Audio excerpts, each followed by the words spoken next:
Gracias. Bueno, buenas tardes a todos. Para los que no me conocen, mi nombre es Mariana Vallés, soy docente de la Universidad Nacional de la Patagonia San Juan Bosco y egresada también de la misma universidad. Vamos a dar inicio entonces a esta charla virtual, que es una actividad de extensión de la Facultad de Ciencias Económicas en el marco de las actividades organizadas por el Ateneo de Administración Ambiental de esta facultad de la sede Trelew. La idea de organizar esta charla surgió a partir de los anuncios realizados en el marco de la cumbre COP26, que justamente se referían a la generación de un polo exportador de hidrógeno verde en la provincia de Río Negro, y acá nomás. Entonces, allí a través del Ateneo, invitamos al señor Ariel Testino para que nos dé una charla referida a esta temática y que se titula justamente ¿Qué puerta es la del hidrógeno verde y a dónde puede conducirnos? Ariel Testino es ingeniero químico, tiene una maestría en gestión y auditoría ambiental, especializado en ingeniería y tecnología ambiental. Tiene una vasta experiencia en el campo laboral, hizo un muy breve resumen de su currículum. Trabajó en la CENEA, también en el Ministerio de Ambiente y Control de Desarrollo Sustentable, desde que era antes de ministerio, que tenía el rango de Dirección General de Protección Ambiental. Actualmente es docente de la Facultad de Ciencias Naturales y Ciencias de la Salud de la sede Trelew. Es consultor ambiental del ministerio, realizando numerosos estudios de impacto ambiental y ha participado también en en la elaboración de también documentación ambiental. Y aparte de todo eso, lo que tiene más sobresaliente que fue profesor mío. Ahí ya está. Es también artista, veníamos hablando de eso, los primeros que empezaron se sumaron a esta charla. Y justamente la idea de llamarlo a Ariel para realizar este encuentro es justamente generar un intercambio, nos va a dar una introducción y luego generar un intercambio entre los asistentes donde podamos aportar conocimientos y realizar consultas sobre esta temática. Esta charla puntualmente creemos que va a ser el puntapié inicial para una serie de futuras charlas que vamos a organizar referidas a esta temática para poder profundizar los conocimientos sobre los usos y las potencialidades del hidrógeno verde. Dicho esto, entonces, Ariel, todo tuyo, y podés ampliar el currículum, no hay problema.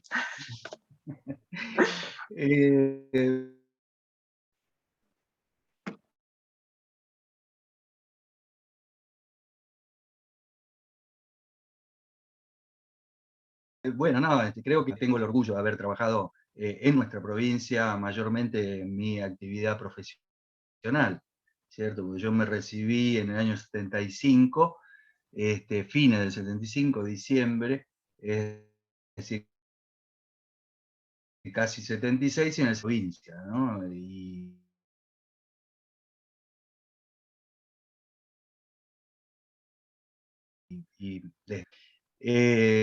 Y respecto de esto, del tema del hidrógeno verde, creo que es saludable esta convocatoria, fundamentalmente por los alcances que tiene esta cuestión del hidrógeno verde, por la proximidad de este anuncio que físicamente se aloja en Río Negro, y en la parte más cercana nuestra a Río Negro, y que esos alcances no solo son de carácter técnico, sino que van a llegar a cuestiones sociales, económicas y demás, que indudablemente nos van a reclamar. Creo que será una responsabilidad de los sectores de la universidad buscar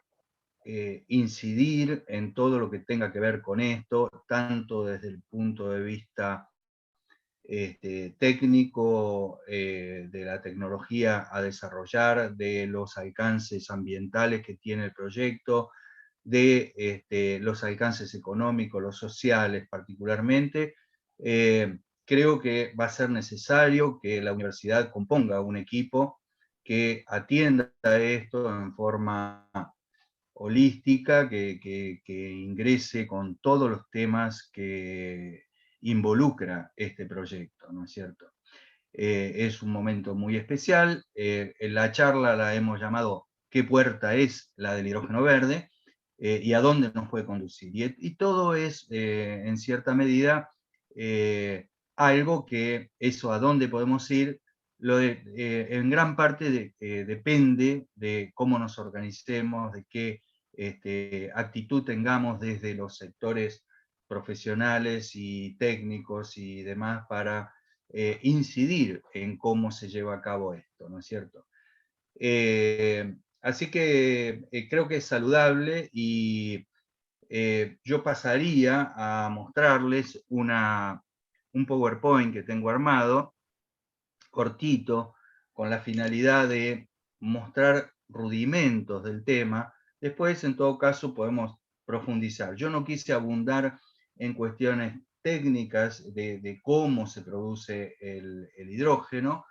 Las podemos abordar, llegado el caso, pero la idea es ponerle un contexto a esta cuestión y verificar el porqué de toda esta esta locura del hidrógeno que nos aparece a algunos, nos sorprende a otros, y entonces, bueno, empezar a desmembrar esta cuestión del hidrógeno verde y ver cómo nos insertamos. De compartir el PowerPoint, creo que aquí lo tengo, no sé si lo ven, ahora pongo en presentación. A ver si... Ahí no sé si se ve la presentación.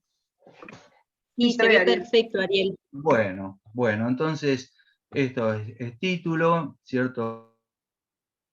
¿Quién lo organiza? A cargo de quién está esto, la charla, digamos, nada más.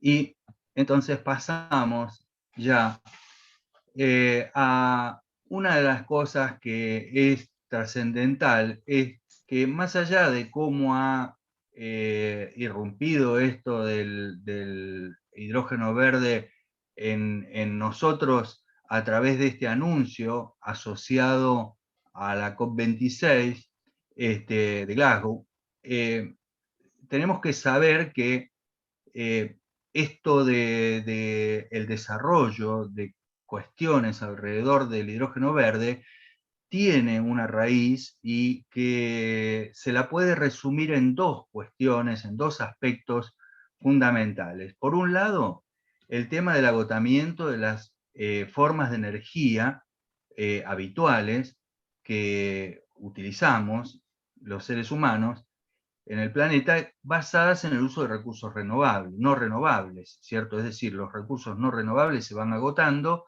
y hay una necesidad de encontrar otras fuentes de energía. Después vamos a ver que el hidrógeno no sería, no hay que considerarlo como una fuente de energía, sino como un vector energético. Pero en principio es algo que va a contribuir a esta problemática del agotamiento de las formas de energía convencionales, ¿no es cierto?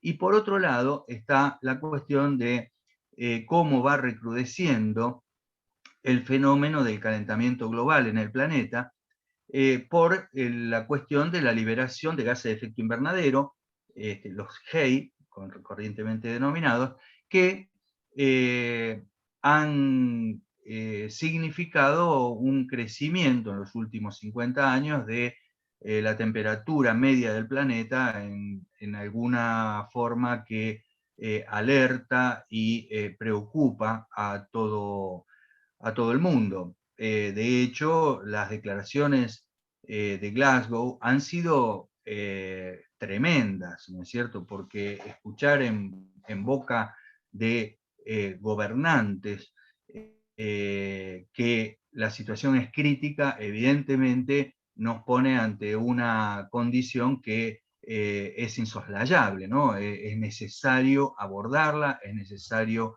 atenderla. Entonces, en ese contexto es donde el hidrógeno aparece como, como una alternativa, porque tiene una presencia en el planeta, en el universo, tiene una presencia del hidrógeno que es mayoritaria, es el elemento de mayor distribución en el planeta, ¿no es cierto? Y tiene muchas formas de empleo, es un material capaz de ser generado porque no está libre en la atmósfera, sabemos que es un gas y como gas en la atmósfera compone apenas el 0,4055%, es decir, casi uno diría no está, ¿no es cierto? Si tenemos en cuenta que el aire está compuesto por 78% de nitrógeno y 21% de oxígeno, 98% son esos dos componentes, el 1% restante se lo reparten un montón de otros elementos o compuestos, y en esa composición el hidrógeno aporta casi nada, ¿no es cierto? Es decir, que a pesar de ser mayoritario en el planeta, no lo es en forma libre, no lo es en su forma, en su estado natural libre, es decir, no está como gas, está combinado, mayoritariamente en el planeta está combinado. Por lo tanto, para tenerlo, para disponer de él, hay que extraerlo de algún compuesto, de alguna sustancia que lo contenga, ¿no es cierto? Y en eso se ha trabajado muchísimo porque el hidrógeno da la posibilidad de ser usado una vez que se lo tiene como gas o como líquido, si se lo comprime, como gas o como líquido, da la posibilidad de ser usado como un combustible. Es decir, si uno lo oxida con oxígeno, esa oxidación es explosiva, libera energía y produce agua nuevamente, ¿no es cierto? Entonces, si nosotros encontramos la manera de separarlo de todos los compuestos que lo contienen, o de algunos de los compuestos que los contienen, podríamos tener una fuente de energía, un vector energético que nos daría la posibilidad, después vamos a desarrollar esta cuestión del vector energético, un vector energético que nos daría la posibilidad de tener energía calórica o de otra naturaleza, sin generar gases de efecto invernadero. Y esto sí proviene el hidrógeno, que recuperamos de donde esté combinado, sí proviene de una versión como es la versión verde del hidrógeno. Ahora después nos vamos a referir a cuáles son las distintas formas de obtenerlo y vamos a identificar cuál es la versión verde, esta de que tanto se viene hablando, ¿no es cierto? Entonces, como antecedentes, digamos que tanto uno de los motivos como el otro, el agotamiento de recursos como el calentamiento global, no es una cosa nueva. En las distintas cumbres del planeta, ya desde Río, Brasil, en el 92 en adelante, además de manifestaciones científicas previas de gente que ya veía venir que este fenómeno de calentamiento global era delicado, han venido ocupándose de esta temática desde aquel entonces. Por lo tanto, terminamos confluyendo en el Acuerdo de París de 2015, en el cual se fijaron objetivos de una búsqueda de neutralidad climática para el 2050 y buscando que ese Acuerdo de París tuviese una revisión en 5 años que se corrió por el tema de la pandemia y llegó al 2021 recientemente en Glasgow, ¿no?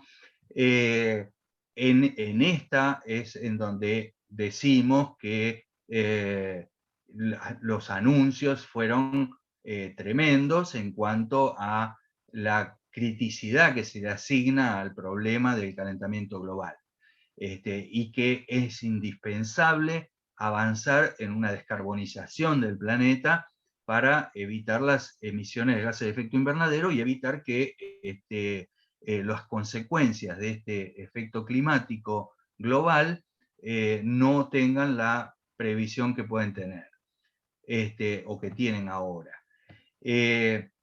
Afortunadamente, el mundo ha ido acompañando esta evolución. Esto que es tan necesario no se quedó en una declamación allá en el 92, sino que desde aquel entonces y de antes también se viene trabajando en desarrollar programas que busquen la posibilidad de la obtención de hidrógeno como vector energético, y hoy hay alrededor de 300 proyectos de hidrógeno verde dando vuelta en el mundo, ¿no es cierto? Y vale mencionar que más de 100 de ellos fueron anunciados entre el 2020 y este año.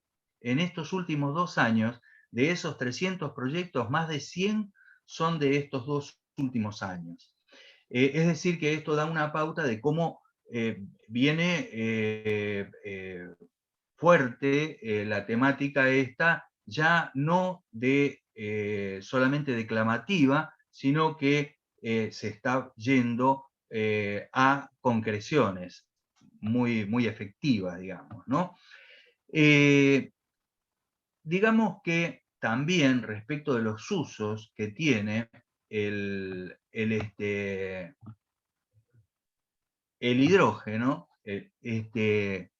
ya no hablando del hidrógeno verde, hablamos del hidrógeno. El hidrógeno en general es necesario en muchas de las actividades de producción que tenemos en el planeta.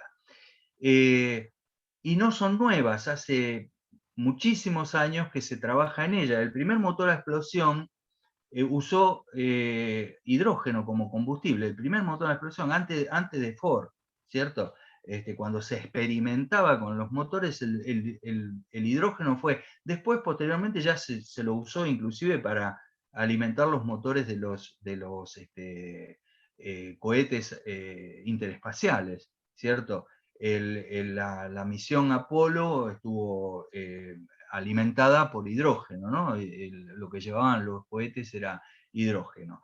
Pero a nivel de producción, donde mayor gasto hay de hidrógeno, es empleado básicamente, a ver, ahí estamos, en la industria química y de síntesis orgánica y plásticos, ¿cierto?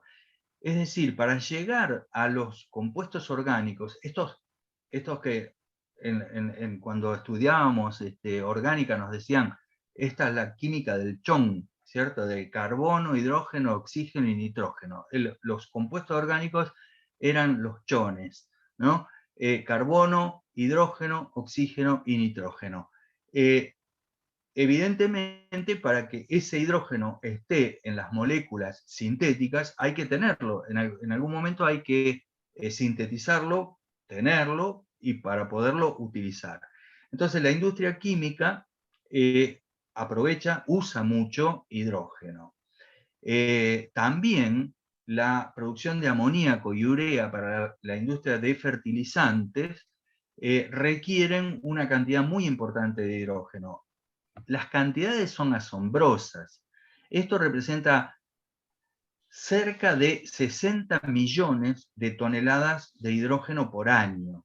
¿Sí? Hoy significan entre 60 y 70 millones de toneladas de hidrógeno por año, que hoy no se generan bajo la forma de hidrógeno verde, se generan bajo otras formas de producción. Se le saca a los hidrocarburos, se le saca al carbón, se le saca a otras fuentes que no son el agua, que en ese caso sería a partir del agua, de la hidrólisis del agua, la obtención de lo que se denomina hidrógeno verde, al que nos vamos a referir más adelante, pero estos otros, esta producción que hoy tenemos en el mundo de 60 millones de toneladas, 60.000 millones de kilos, ¿sí? Al año, si uno lo lleva hasta a segundos, son números importantes, ¿cierto?, de producción. Y cada uno de esas toneladas está generando gases de efecto invernadero, porque no son de carácter verde estos hidrógenos que se están produciendo actualmente.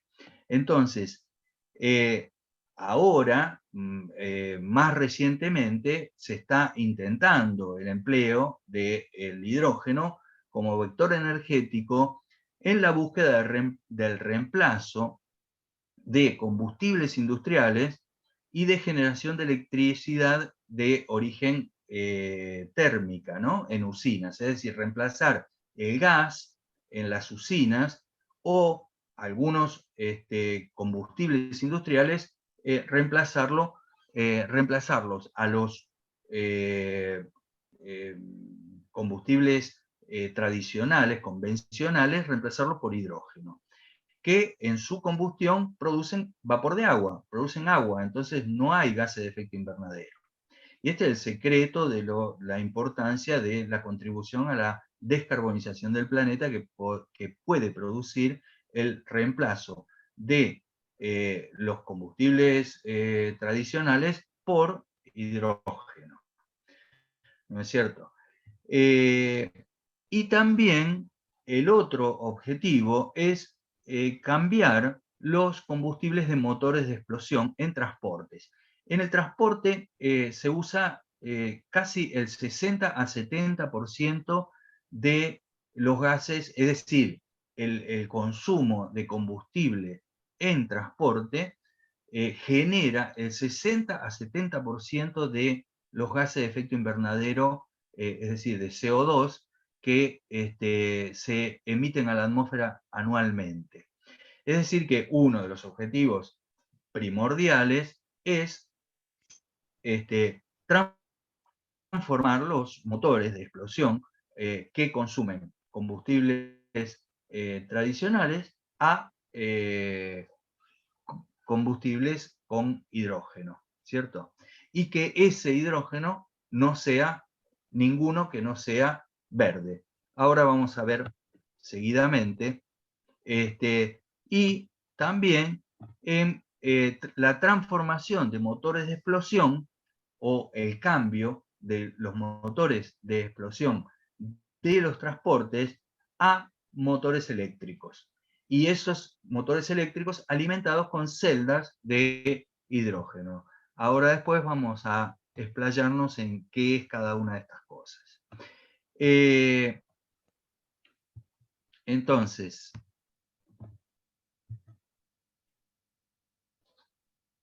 ahora, los usos potenciales inmediatos del hidrógeno, podríamos resumirlo, o podríamos primero puntualizar que ya se está empleando, ¿no? En algunas industrializaciones ya se emplean, como decíamos antes, más de 60 millones de toneladas al año de hidrógeno no verde, que están generando en la producción, en la generación de este hidrógeno, para poderlo usar después en la industria, unas 800 millones de toneladas de gases de efecto invernadero. Es decir, que reemplazar esos usos de la industria orgánica y de la industria de fertilizantes, que son cerca de 70 millones, entre 60 y 70 millones de toneladas por año de hidrógeno, que no es verde, reemplazarlo por hidrógeno verde significaría evitar la emisión de unas 800 millones de toneladas de gases de efecto invernadero anuales, ¿cierto? Es decir, que la contribución a la reducción de de las emisiones sería notoria si pudiésemos reemplazar todo eso. No va a ser fácil, ahora vamos a ver por qué. Y por otro lado, el otro potencial uso es lo que mencionaba recién de que el transporte aporta cerca del 60% del total que se emite de gases de efecto invernadero, consumiendo 70 millones de barriles por día. Todas estas cifras son tremendamente monstruosas, ¿no es cierto? Pero cada uno de nosotros, decía mi abuela, de a uno pica el pollo y se alimenta. Y cada uno de nosotros prende su auto y todos hacemos un pequeño aporte a esto, que significa 70 millones de barriles de petróleo al día que se consumen en transportes, ¿cierto? Entonces, el otro punto fuerte de reemplazo o de potencial uso del hidrógeno sería el reemplazar los combustibles tradicionales que se usan en el transporte. El reemplazo de combustibles fósiles por hidrógeno en motores de explosión es una cosa factible, con adecuaciones simples y cambios en la logística del suministro, porque evidentemente el surtidor va a tener que ser otro, el transporte va a tener que ser otro del combustible, el acopio tiene que ser distinto, etc. Pero no es una cosa tan difícil, y de hecho ya se está utilizando en algunos lugares en forma experimental, es cierto, motores que se los transforma. Los principales interesados en esta transformación son los productores de motores de explosión. ¿Por qué? Porque mejor es adecuar el motor de explosión que dejarlo de usar. Pero la otra variante es reemplazar directamente el motor de explosión por motor eléctrico alimentado por celdas de hidrógeno. Esto ya tiene algún contratiempo, es factible tecnológicamente, de hecho ya hay montones de experiencia de esta naturaleza, pero es más difícil porque hay bastantes intereses de por medio. Primero, que hay que cambiar el concepto de los vehículos que usamos, salir del motor a explosión y pasar al motor eléctrico, y alimentar a ese motor eléctrico con una celda de hidrógeno. Esto es más complejo tecnológicamente, y además hay intereses de por medio de los fabricantes de motores que no se resisten a dejar de fabricar motores de explosión, ¿no es cierto? Entonces, si se puede tener un motor de explosión alimentado de hidrógeno, podría funcionar. De todos modos, ya se ven en nuestro medio. Ayer yo me crucé con no paso la marca porque, con un Toyota, un Toyota híbrido que anda, se está vendiendo ya hace bastante en nuestro medio.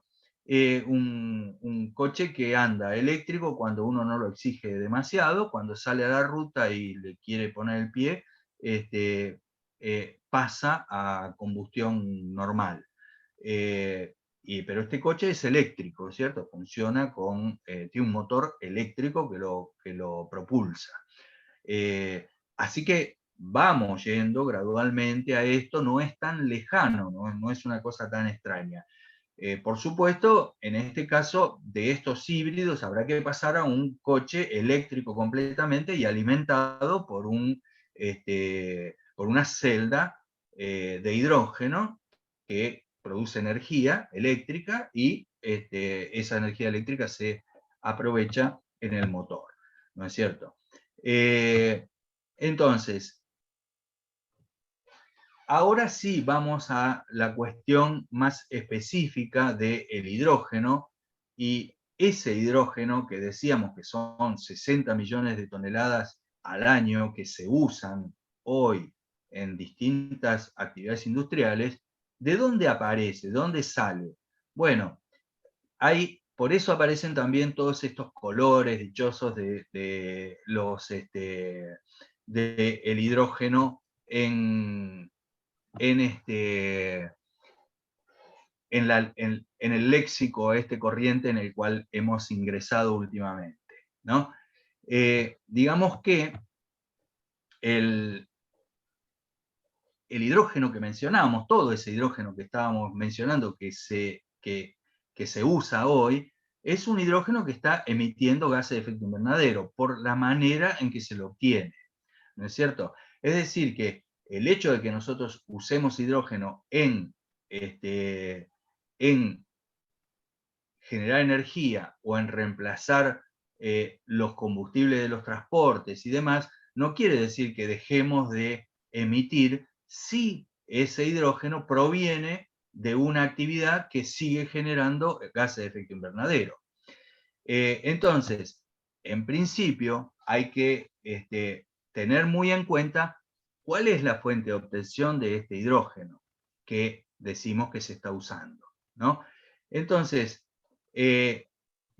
a partir de cuál es la fuente, tendremos o una mayor, menor o nula generación de gases de efecto invernadero, de acuerdo a cuál es la fuente que nos dé el hidrógeno que hoy está combinado, ¿no es cierto?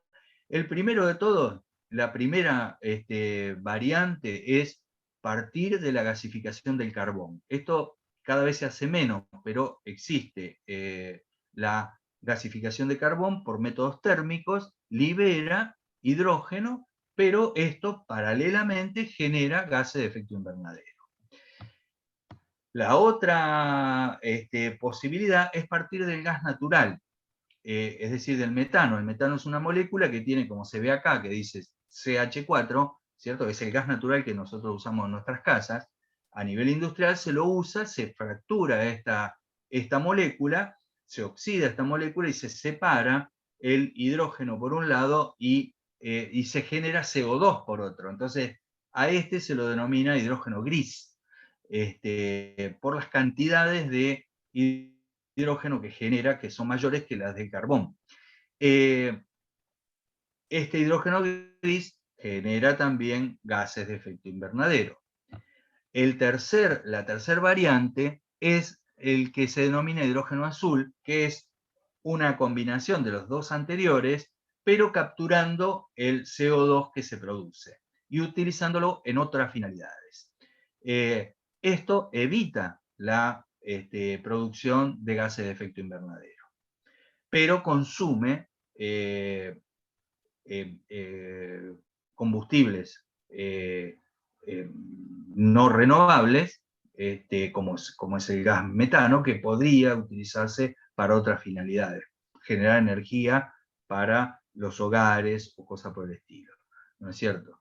Y finalmente aparece la versión verde del hidrógeno, que es haciendo hidrólisis del agua, hidrólisis, lisis es romper la molécula de agua, ¿cierto? A partir de energías, aplicando energía eléctrica, y que esa energía sea eólica o solar, es decir, que sean energías no convencionales y que sean energías renovables. Entonces, de esas formas, se obtiene un hidrógeno que su huella de carbono es cero, es decir, no hay aporte de gases de efecto invernadero en la producción de este hidrógeno. Y a es al que nos vamos a referir, ¿no es cierto?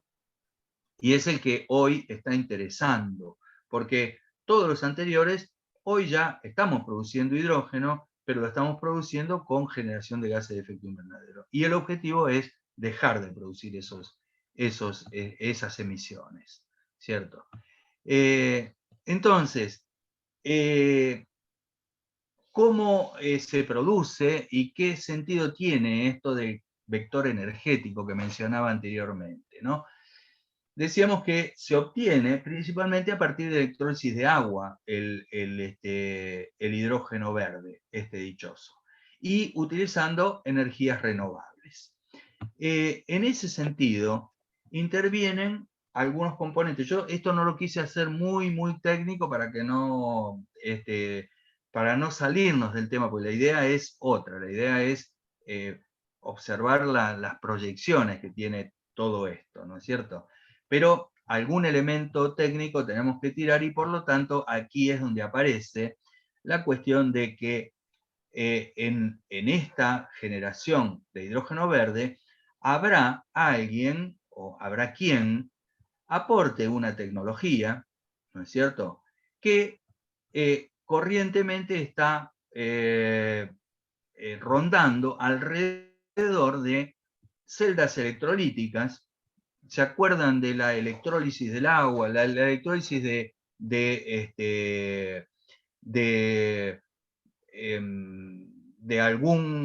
alguna sal, ¿cierto? Si nosotros en un recipiente ponemos un líquido que tenga una sal disuelta y a eso lo conectamos eléctricamente, va a circular corriente a través del líquido y se van a ir separando y depositando tanto en el ánodo como en el cátodo acá y en el ánodo acá, se va a ir depositando las partes que están en ese electrolito, en esa solución que tenemos en el líquido donde hemos introducido los electrodos, ¿cierto? Esto es uno de los secretos de todo esto. Bueno, no tan secreto, porque ya todos tenemos algo de esto desarrollado, ¿no es cierto? Pero hay quienes lo tienen más desarrollado a nivel tecnológico de escala, ¿no?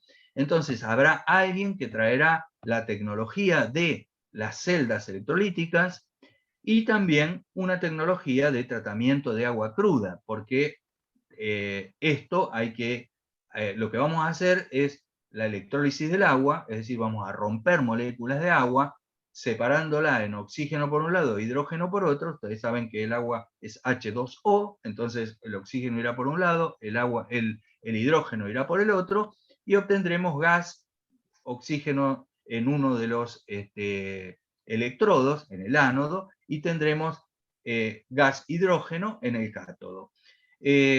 Con algunos detalles de que eso no es tan sencillo, lleva unas membranas acá en el medio, etcétera, etcétera. Después, si llegado el caso a ustedes les interesa, podemos contar cómo son con más detalle estas celdas electrolíticas. Pero en principio, el principio de funcionamiento es ese, ¿no? Habrá, así globalmente lo estoy presentando de este modo porque es importante qué cosa se aporta en estas operaciones, los componentes que tienen, quiénes los aportan, ¿no es cierto? Esto es vital, entenderlo, ¿cierto? Entonces digo, después aparece el recurso agua, ¿cierto? Habrá agua cruda que se captará de algún lado, después podemos detallar de distintas formas, un tratamiento de esa agua cruda para ponerla en condiciones para que entre a la celda electrolítica, ¿no es cierto? Este recurso agua, como se ve acá, está pintadito de celeste y blanco, es decir, que es nuestro. Esto lo ponemos nosotros, ponemos el recurso agua, que no es poca cosa, después vamos a ver las cantidades. Seguidamente aparece el recurso energético, que si bien es energía del viento, y alguno dirá, no, pues si está ahí, el viento está. Entonces, ¿qué estamos aportando? Estamos aportando la energía que nosotros disponemos, porque nosotros somos el Kuwait eólico en el mundo, ¿no? Somos como Kuwait para los hidrocarburos, somos para lo eólico, para los vientos, nuestra región, y por algo la eligen, ¿no es cierto? Entonces tendremos una fuente de energía limpia, que estamos en condiciones de aportarla. También tiene pintadito la bandera argentina, ¿cierto? Esto también lo vamos a poner nosotros. Y finalmente está una cuestión de territorio, que es también muy importante. Ahora después vamos a ver los números, ¿cierto? Es decir que aquí jugamos con 1, 2, 3 aportes singulares nosotros. Alguien trae la tecnología, está muy bien. Y el financiamiento, por supuesto, también eso es muy importante. Pero con tecnología y financiamiento, pero sin recursos de agua, sin territorio y sin energía, no se hace nada. Así que tenemos que valorar lo que nosotros aportamos. Seguido a esto, podemos decir que una vez que cerramos este circuito, que se genera energía acá y que circula corriente por acá, se va a producir oxígeno en el ánodo e hidrógeno gaseoso, ambos dos, en el cátodo. A ese hidrógeno se lo captura y se lo almacena. Se lo puede comprimir para llevarlo de un lado para otro en forma líquida, se lo puede llevar como gas, se puede hacer un montón de cosas. Es decir que dispondríamos por este medio de hidrógeno, ¿no? ¿Qué tendremos que poner para que ese hidrógeno esté disponible, para que se rompa la molécula de agua? Hay que entregar una importante cantidad de energía, que es del orden de los 230 y pico, 240 kilojoules por mol, ¿cierto? A su vez, hay que mantener ciertas condiciones del baño electrolítico, con aportes de energía que andan en alrededor de 50 kilojoules por mol. Es decir que en total hay que entregar, para tener un mol de hidrógeno, o para romper un mol de agua, que es el que nos va a dar un mol de hidrógeno, 286 kilojoules. Esto todo afectado de cuestiones de eficiencia y demás, que a estas energías las hacen un poco más grandes, porque además después hay que comprimir el gas y hay que almacenarlo, y eso significan consumos de energía también. Por lo tanto, hay un montón de energía dando vuelta en todo esto para después quemar el hidrógeno y tener energía. Entonces uno dice, pero esto es una engañapichanga, porque estamos metiendo energía para tener energía. De ahí que esto no sea, que el hidrógeno no sea considerado una fuente de energía, sino un vector energético, porque lo que hace es, yo aplico energía a una sustancia, consigo el hidrógeno y después uso la misma energía, o casi la misma energía que yo incorporé para tener el hidrógeno, la tengo disponible para otros usos. No es una engañapichanga, ¿por qué? Porque más o menos el balance energético es similar, ¿cierto?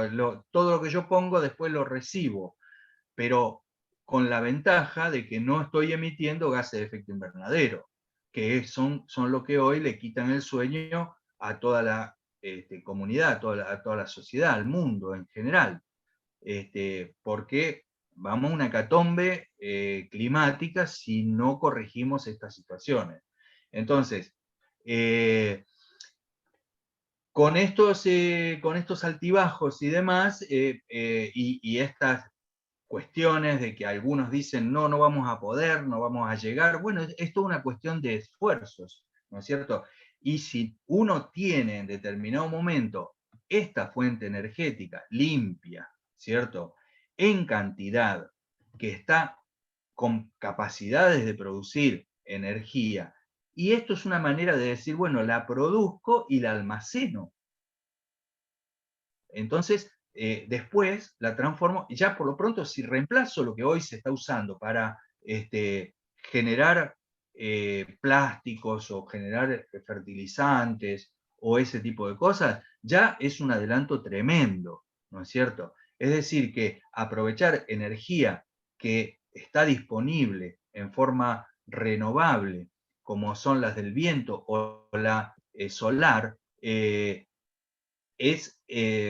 trascendental, porque nos va a posibilitar, a través de este vector energético, de usar cuotas muy importantes de energía para usos que hoy nos generan efecto invernadero, ¿no es cierto?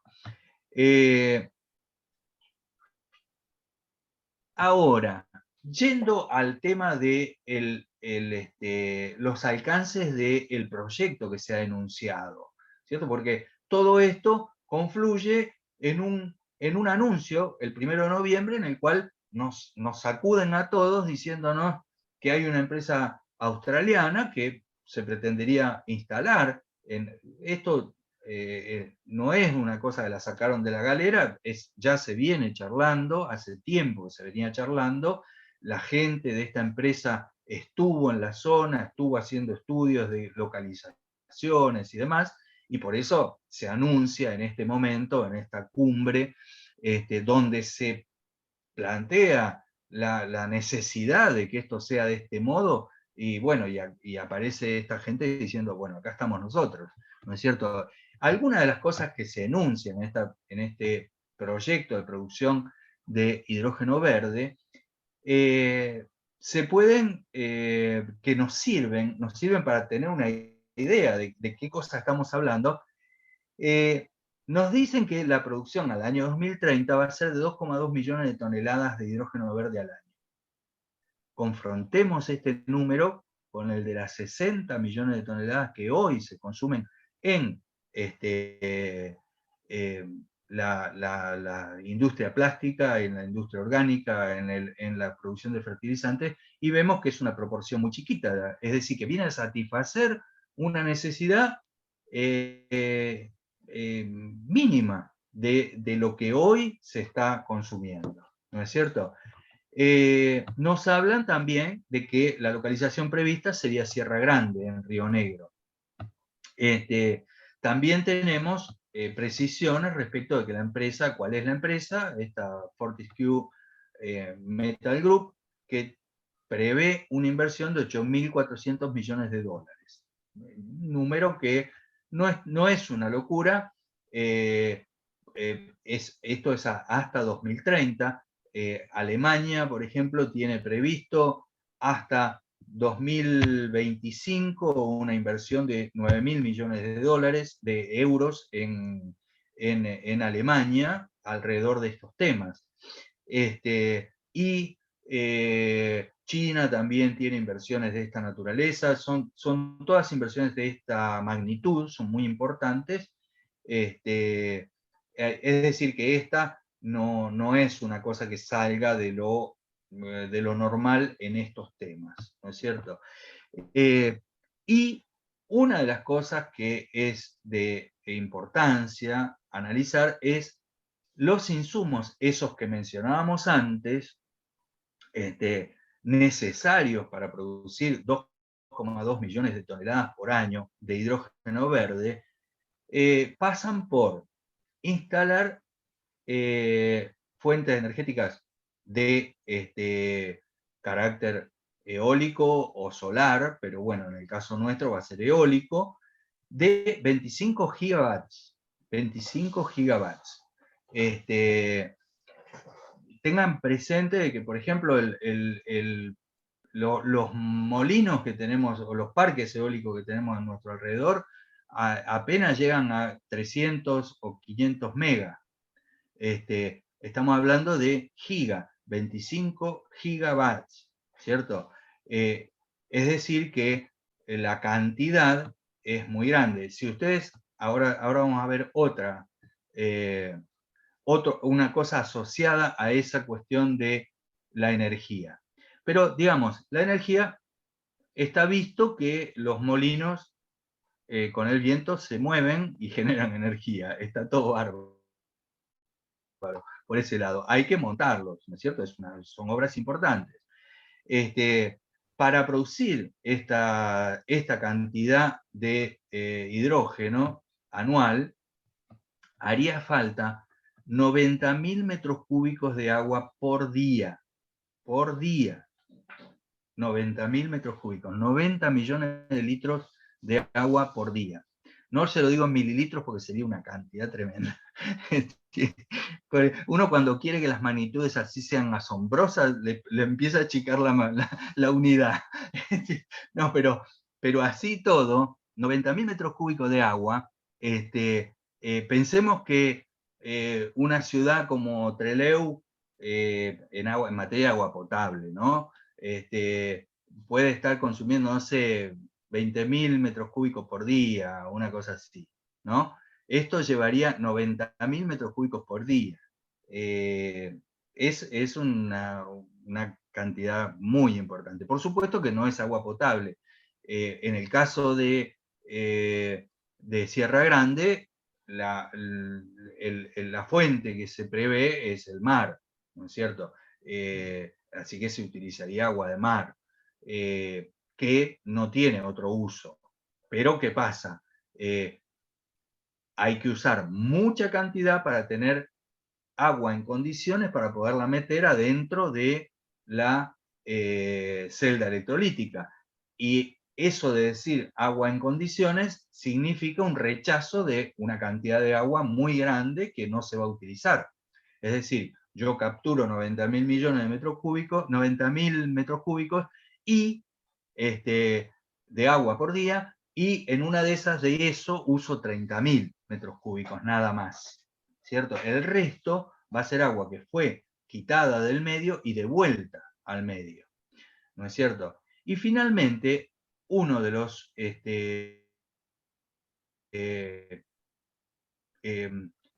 insumos de tremenda importancia es la superficie asociada a la generación de energía, solar o eólica, ¿sí? Si hablamos de energía solar, bueno, ustedes han visto cómo son los paneles solares en la generación de energía solar, son tremendas superficies en las cuales se ponen paneles y se obtiene energía. En el caso nuestro serán molinos, pero fíjense la superficie que ocupa un parque eólico como el de Rawson, que no es uno de los más grandes, que tendrá 50 y pico, no sé cuántos molinos tiene, pero usa una superficie tremenda. En el caso de generar 25 gigas, estamos hablando de superficies de miles de hectáreas, de decenas de miles de hectáreas, ¿sí? Es decir, que sería algo así como que el valle inferior del río Chubut, que tiene 40.000 hectáreas, ¿no? Varias veces esa superficie utilizada en generación de energía eólica, ¿cierto? Intervenida por molinos, ¿sí? Que, digamos, serán áreas que no se utilizarán para otra cosa. O sí, por ahí para ganadería se puede usar y demás, no habría problema, pero por supuesto, por suerte tampoco estaríamos involucrando un valle que podría tener una producción de otra naturaleza y demás. Digamos, pero va a estar afectada un área tremendamente grande en la generación de energía. Por eso digo, uno de los componentes de todo esto es el territorio, y ese lo ponemos nosotros. Otro es el viento, y ese lo ponemos nosotros, porque es una característica nuestra, ¿no es cierto? Así que bueno, esto es lo que en definitiva va marcando frente a qué cosa estamos, ¿no es cierto? Entonces, hay un montón de imprecisiones todavía alrededor del proyecto, pero hay previsiones que se pueden hacer y que hablan de que, por ejemplo, va a haber necesidad de hacer adecuaciones de tipo legales, institucionales y de toda naturaleza alrededor del marco de regulación eléctrica. Hoy no está previsto que haya una generación, hay una ley de generación de energía eólica, pero no de esta magnitud, ¿no es cierto? Si la parte de la energía que se genera en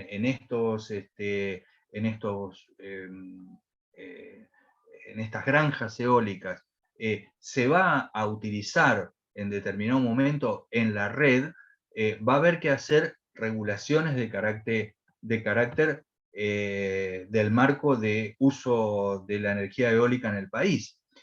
Hay que adecuarse al régimen nacional de energía eólica y solar, también hay legislación alrededor de esto, pero ninguna contempla estas magnitudes de producción, y tampoco la generación para producir hidrógeno, porque prácticamente la mayor cantidad, algo quedará, pero van a ser chirola, no va a ser, van a ser migaja del banquete, la energía que sobre, porque esto está pensado para que toda la energía que estemos generando, cada mega que nosotros pongamos en un parque eólico, lo aprovechemos para producir hidrógeno, porque la finalidad es esa, ¿no es cierto? Pero va a haber que encuadrar todas estas producciones en lo que existe y adecuar a lo que existe para esta nueva forma de producción. Finalmente, también hay que tener en consideración la cuestión ambiental asociada al emprendimiento. Como les decía, mover 90.000 metros cúbicos de agua por día no es cualquier cosa. Mover 90.000 metros cúbicos de agua de mar por día es mucho menos que cualquier cosa.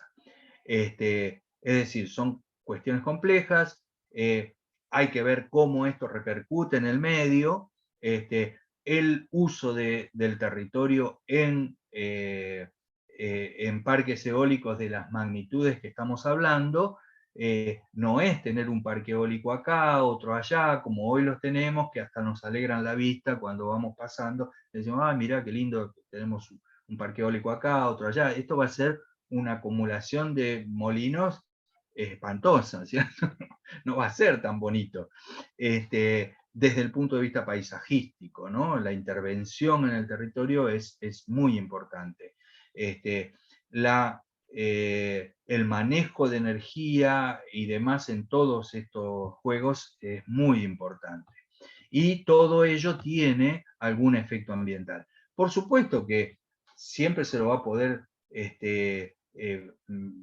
justificar desde el punto de vista del balance ambiental favorable que tiene una actividad de esta naturaleza, ¿no es cierto? Porque si contribuimos a la descarbonización del planeta, bueno, es una cosa que lo estamos necesitando.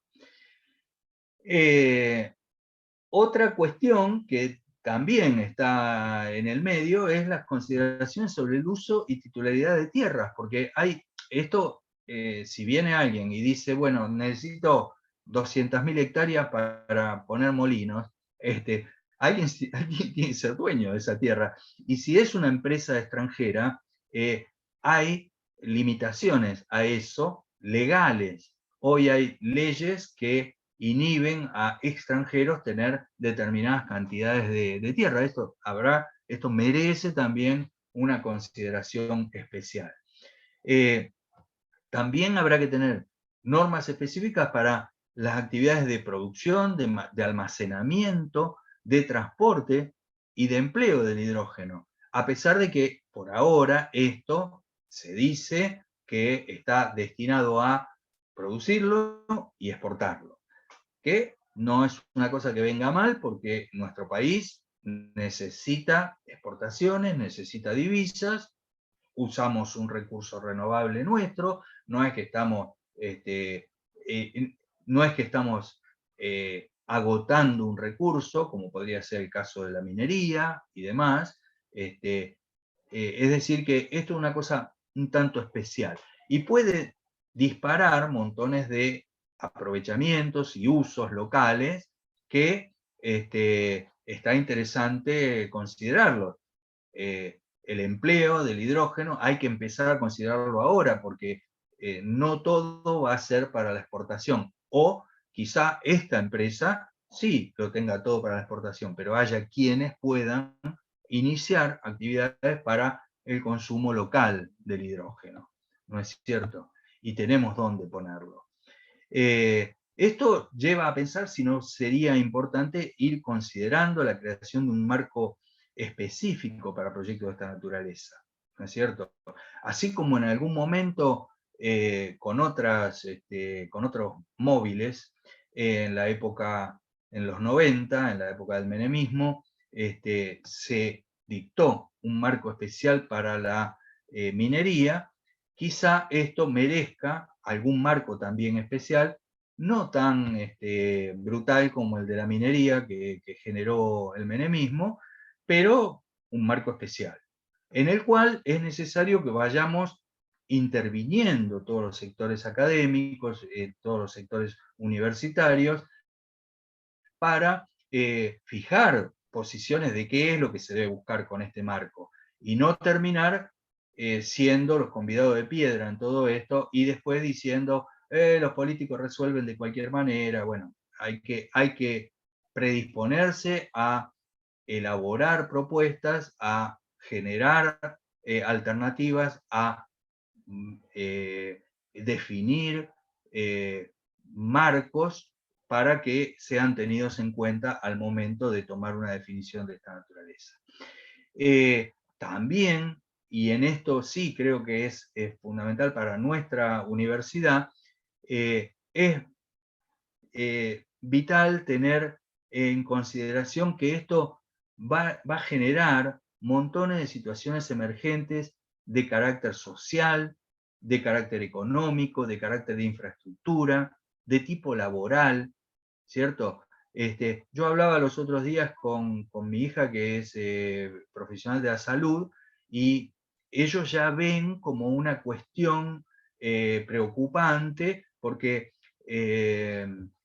Sierra Grande tiene un vínculo muy fuerte con nuestro sistema de salud, porque ellos derivan montones de cosas a nuestro medio, a Trelew prácticamente, particularmente, porque es donde más capacidad se tiene para recibir ese tipo de cosas. Y la visualización de un crecimiento de una actividad de esta naturaleza en Sierra Grande lleva a pensar de que tendremos que ajustar cosas en nuestra provincia para poder absorber eso. Fíjense hasta dónde llega esto, ¿no? Es decir, que la Facultad de Ciencias Naturales y de la Salud tendría también que estar participando en este tipo de cosas para ir anticipándonos a todo lo que puede traer aparejado esto, ¿cierto? Así que bueno, esto evidentemente es una puerta, como decíamos, es una puerta que se abre y que viene atrás montones de cosas y que habrá que saber atajarlas, ¿no es cierto? Por eso, digamos, la importancia de medianamente ir entendiendo qué cosa es esta, entendiendo qué proyección tiene y entendiendo qué carácter tiene, ¿no? Y bueno, esto es lo que tenía como presentación. Ahora podemos ir charlando todo lo que se quiera alrededor de algunos detalles que en una de esas existen. Por ejemplo, yo no hablé de las celdas de hidrógeno, que es lo voy anticipando, por ahí me lo preguntan, es la reacción contraria a la de la electrólisis. Es decir, en la electrólisis uno tiene el agua, ¿no es cierto? Y con los electrodos esos que mencionábamos, hacemos que se rompa la molécula de agua y genere oxígeno por un lado e hidrógeno por el otro.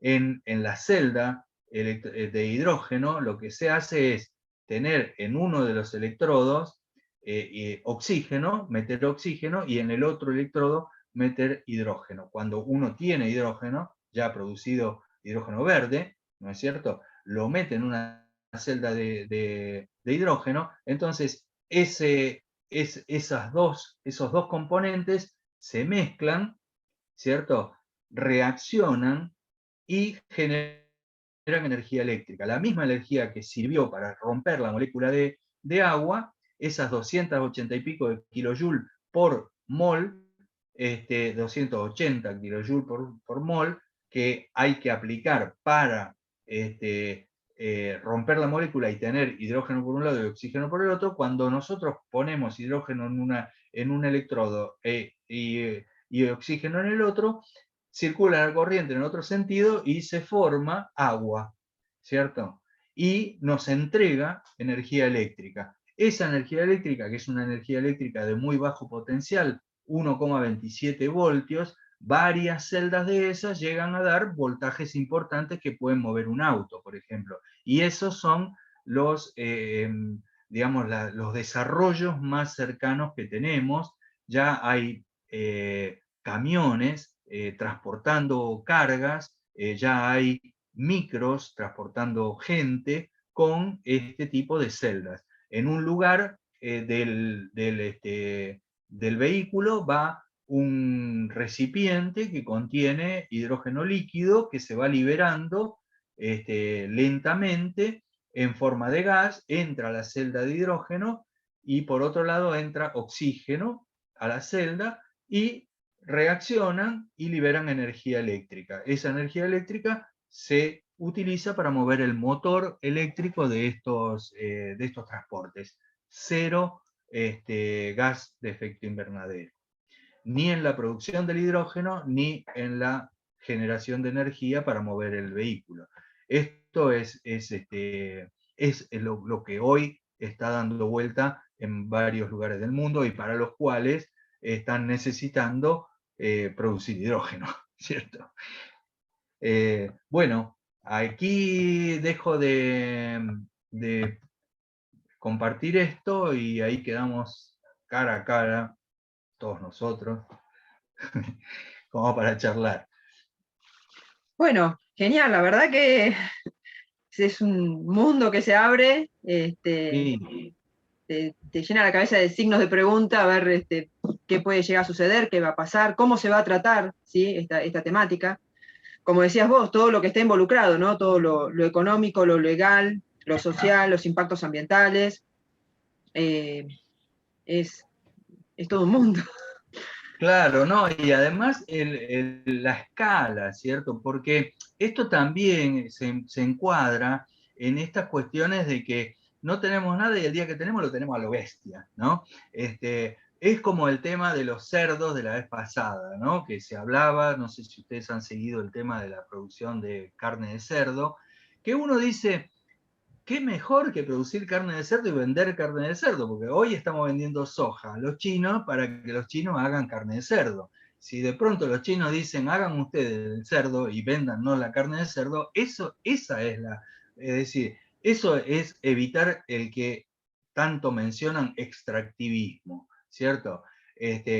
Producir, ahora, lo que nos proponen, en lugar de producir montones de granjas de producción de cerdo, nos proponen que tengamos una mega producción de cerdo de millones de animales al año. Y es la solución, hay quienes hoy ya están hablando de que este megaproyecto, está bien, es una inversión extranjera y demás, pero que la vía nuestra tendría que haber sido la producción en menor escala de varios, es decir, multiplicar esta producción en lugar de tener una sola producción. Pero bueno, es como está dada la cosa, ¿no? Esta gente viene con esta consigna de decir, bueno, yo voy a invertir esta millonada porque tengo que producir 2,2 millones de toneladas de hidrógeno al año. ¿Y quién le discute que tenga que producir eso? Si estuviésemos hablando de minería, donde la cosa es diferente, ¿no? Donde si me vienen a decir el yacimiento bueno, no me quiero meter en el tema minero, pero es ineludible para comparar, ¿no? Si uno dice, el recurso que yo tengo es finito, es un yacimiento que es el segundo yacimiento del mundo en importancia, de plata y plomo de Navidad. Yo digo, bueno, démonos algún tiempo para explotar esto, que nos dé la posibilidad de ir reinvirtiendo, de ir desarrollando tecnológicamente, digamos, de pisar lentamente el territorio y avanzar en desarrollo tecnológico, en reemplazo de tecnologías. es distinto que esto, ¿cierto? Porque esto, agua de mar vamos a seguir teniendo, no es que se va a terminar el agua de mar. Energía eólica vamos a seguir teniendo, no se va a terminar la energía eólica. Es un caso diferente, ¿no es cierto? Entonces, quizá haya que tener una consideración distinta de la que uno tiene para la cuestión minera, que dice, no me hagan sonar un yacimiento, el segundo yacimiento de importancia en el mundo, no me lo hagan sonar en 18 años, ¿cierto? Quiero que dure 60 años para tener la posibilidad de ir diversificando producciones, de ir multiplicando producciones, de ir reinvirtiendo, de ir conociendo la tecnología para después aplicarla en otros yacimientos. Digamos, es una problemática distinta, creo yo, ¿no? Que esta, que donde vamos a meter agua de mar, que tenemos, y tecnologías, y energía, y territorio, es cierto, pero si queremos producir las cantidades de hidrógeno que necesita el mundo, evidentemente algunas cosas vamos a tener que poner en juego, y en esas figura la cuestión del territorio, la cuestión de la energía, ¿cierto? La cuestión del agua. Así que, así, digamos, esto es una visión, ¿no? De esta cuestión de tener un marco específico para todo esto, ¿no? Y empezar a discutirlo, desde sectores académicos y demás, para no sorprendernos después, ¿no? Con que alguien vio rodar una moneda y salió corriendo atrás y se olvidó de todo lo que nos sirve, ¿no? Porque eso pasa. Sí, seguro. Analía, ¿querías hacer una pregunta, algún comentario que habías levantado la mano? Sí, buenas tardes. Yo le quería consultar a Ariel respecto a la captación de agua de mar como, digamos, como recurso. ¿Cómo es que la plantean hacer? Si esto se practicó en otra parte del mundo, ¿qué efectos negativos tuvo en el ecosistema? Si podés mencionar algo de eso. Sí. Mira, Analia, en realidad no hay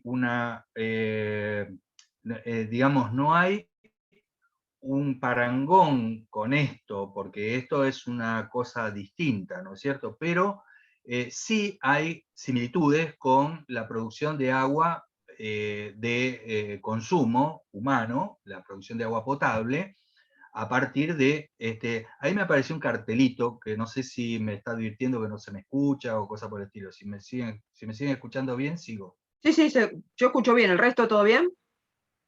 Sí.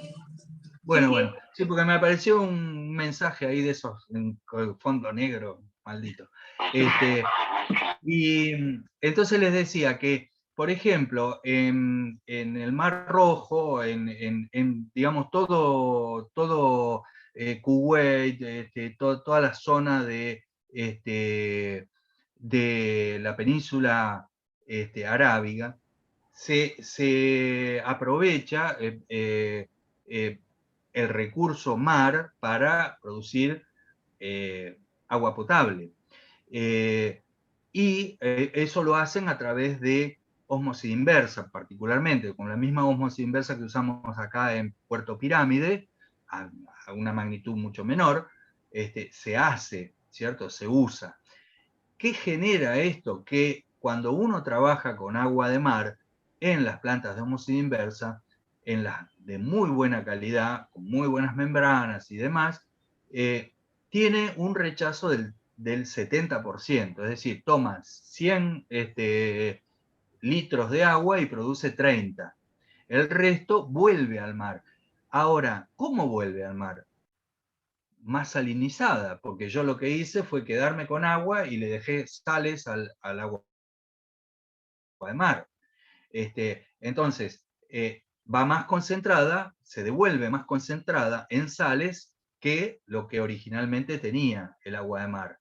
¿Esto cómo afecta? Y indudablemente tiene un efecto ambiental sobre el medio, sobre la biota del medio, sobre la parte física del medio, es decir, del mar, y esto está muy estudiado porque hay montones de libros escritos acerca de cómo devolver el agua al mar, cómo hacer esa mezcla para que no afecte a el ecosistema marino.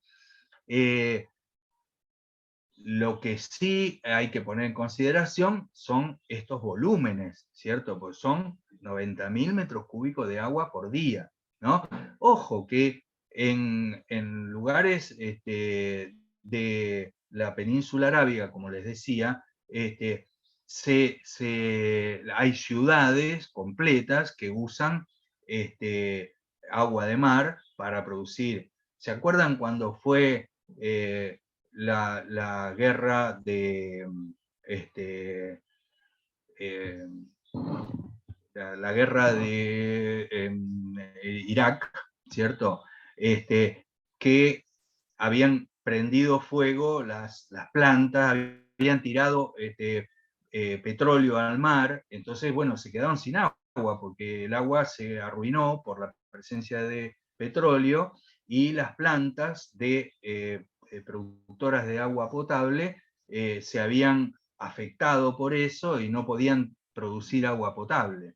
Y esas cantidades, la sumatoria de plantas, andan en ese orden, en el orden de más de 90.000 metros cúbicos por día usados. Así que no es una cosa tampoco que no haya ninguna experiencia. No hay experiencia destinada a este uso, pero que se conoce cuál es la afectación ambiental. Eso se conoce totalmente. El impacto ambiental después hay que considerarlo específicamente en cada uno de los medios, porque esta cuestión de efecto impacto ambiental, ¿no? El efecto es lo que viene asociado a un proceso, ¿no? Digamos, fumar un cigarrillo genera un efecto ambiental. La presencia de humo, la presencia de una colilla, la presencia de ceniza, etc. Esos son los efectos ambientales de fumar un cigarrillo. Ahora, los impactos ambientales de fumar un cigarrillo no son lo mismo que lo hagamos adentro de una nursería o que lo hagamos en el medio de la meseta de Somuncurá, ¿cierto? Son impactos distintos. En la meseta de Somuncurá va a ser más grave que en la nursería. No, al revés. Digamos, es mucho más grave, entonces depende del medio. Y cada una de estas consideraciones habrá que tenerlas en cómo se devuelve, en qué lugar se devuelve, porque no es lo mismo devolverlo en mar abierto que devolverlo en un golfo. Es decir, eso merecerá un estudio particular, pero son conocidos los efectos estos del uso de agua de mar para tener agua de mejores características. En este caso no es necesario llegar a agua potable, porque el agua potable completamente o totalmente potable o agua pura, sabemos que no es buena conductora de la electricidad. Por lo tanto, es necesario que algunos electrolitos estén disueltos en el agua, porque si no, no circularía corriente en la celda electrolítica. Entonces, por eso es que la celda electrolítica aparece con una membrana en el medio, que es una membrana de protones, es decir, que deja pasar hidrógeno, pero no deja pasar otras sales. Entonces, las sales están para que pueda haber corriente, pero no pasan hacia el ánodo, que es el que se deteriora si le pasan todas las sales. Entonces, es necesario que tenga algo de sales el electrolito, por lo tanto, no es necesario llegar a un agua de pureza total. En ese sentido, la devolución, cuanto uno menos exigencia tiene a la calidad del agua, la devolución, el rechazo, digamos, de fracciones es menor. Pero de todos modos van a ser cantidades importantes, ¿no es cierto? Porque para llevarlo a calidad, como para meterlo en una celda, va a ser necesario hacer una purificación medianamente buena. Gracias, Ariel. ¿Alguien más tiene alguna consulta o algo para comentar? Sí, yo, Martín Rodríguez. Sí, Martín. Respecto de lo que decía en el proceso de generación del hidrógeno, que había como una compensación de energía utilizada para convertir en hidrógeno, pero bueno, la característica que va a tener es el transporte de esa energía, ¿no? Porque ¿cómo sería el transporte supongo yo que a través de ese líquido se puede transportar con camiones, destinarlo a otros destinos, ¿no? Esa sería una de las ventajas. Claro, digamos, la ventaja primordial es tener hidrógeno como combustible, ¿no? Entonces ya cuando quemamos hidrógeno producimos vapor de agua, no producimos gases de efecto invernadero, entonces eso es una de las ventajas primordiales. La otra ventaja es que lo que usamos nosotros es una energía renovable que está disponible, que la aprovechamos, la aplicamos para romper la molécula de agua y producir el hidrógeno por un lado y el oxígeno por el otro. En muchos casos el oxígeno ese también se aprovecha porque hay muchas actividades humanas que utilizan oxígeno en la industria, ¿cierto? Entonces, esto es un insumo de algunas industrias, por lo tanto, es producir hidrógeno y producir oxígeno también. Es decir que aprovechamos por varios lados. De todos modos, hay una cosa, el oxígeno lo tenemos en el aire, ¿no? Hay 21% de oxígeno en el aire, pero el que estamos sacando de la celda es oxígeno puro, ¿no es cierto? Entonces ese oxígeno captado del ánodo nos da la posibilidad de tener oxígeno puro que se usa en algunas actividades y tiene demanda, ¿no es cierto? Entonces produciríamos ambas cosas. El hidrógeno se lo captura también desde el cátodo, ¿cierto? Se lo captura y se lo comprime y se lo transforma en un líquido. Así como se licúan gases de otra naturaleza, el propano o el butano, que son gases a temperatura y presión normal, en este caso el hidrógeno uno lo comprime y lo transforma en líquido. Ese líquido, que ocupa menos espacio, lo puede transportar en recipientes que sean seguros y demás, porque el hidrógeno es sumamente explosivo, muy reactivo. De hecho, no está en nuestro medio, no está libre, ¿cierto? Es muy reactivo, es muy explosivo, y por lo tanto hay que tener medidas de seguridad muy importantes. Por eso en la mención a que hay que tener reglamentaciones para el transporte, reglamentaciones para la acumulación, ¿cierto? Entonces, el almacenaje, ¿no? Entonces, ese hidrógeno que uno consigue, que comprime, es esa energía que había en el viento trasladada a ese líquido. Y esa energía que estaba en el viento no se la podemos dar a Bulgaria, ni se la podemos dar a la China. Entonces, pero sí, un contenedor con hidrógeno se lo podemos llevar y ellos lo meten en una usina, lo queman y producen energía. Y producen energía limpia, porque esa no tiene efecto invernadero. Ese es el secreto de todo esto. Y es cierto, y los balances muestran que hay un consumo de energía extra para tener hidrógeno, ¿no? Porque después el hidrógeno, como vector energético, después te entrega una energía que no es la misma que vos usaste. Pero en todo existe esto, porque en la producción de petróleo también nosotros usamos energía para bombear agua a los pozos de petróleo y sacar, hacer la extracción de petróleo secundaria, que se llama, con inyección de agua. Grandes consumos de energía se destinan a obtener un recurso que después va a ser quemado, que nos va a dar energía, pero en el cual también gastamos energía, ¿no es cierto?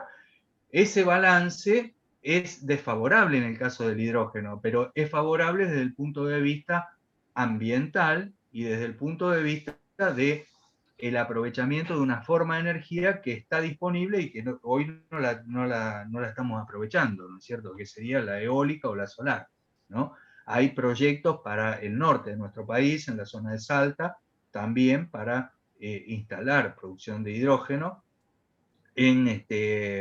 a través de la producción solar, ¿no es cierto? Todos tienen una componente de uso de territorio muy importante, muy importante. Por supuesto, todo depende también de la tecnología, porque si en el caso de los molinos, no es lo mismo que pongamos un molino de un mega, y para tener 100 megas tenemos que tener 100 molinos, una superficie tremenda ocupada, y si la tecnología nos permite tener molinos de 4 megas, ahí achicamos la superficie, ¿no? Se supone que esta gente vendrá con tecnologías en las cuales se haga un aprovechamiento muy grande de la relación espacio ocupado a energía generada, ¿no? Esto es de esperar, ¿no? Así como que también puede suceder que nos vengan con tecnología chatarra, ¿no? Alguna tecnología que no se usa allá en otros lados y la traigan acá.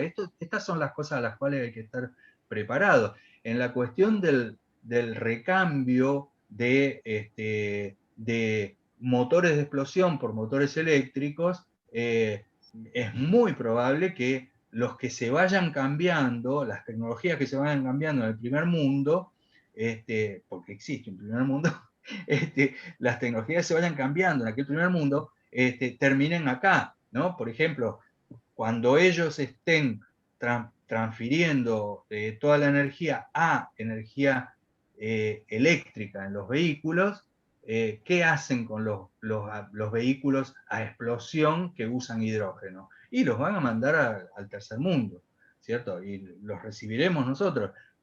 También como un beneficio, en definitiva, porque también es una forma de evitar los gases de efecto invernadero, ¿no es cierto? Pero bueno, todo esto es un acomodamiento que va a ir teniendo el mundo a esta nueva concepción del uso de la energía, ¿no? O sea que el combustible propiamente dicho, o sea, el hidrógeno, ¿se utiliza como el combustible fósil? Por ejemplo, hay motores que más allá de tener las celdas eléctricas que sean de explosión. Sí. Ya hay es una cuestión de inyección, de la relación de inyección en lugar, digamos, ¿cómo fue el paso de los motores de explosión con combustibles líquidos a los combustibles gaseosos? ¿Cierto?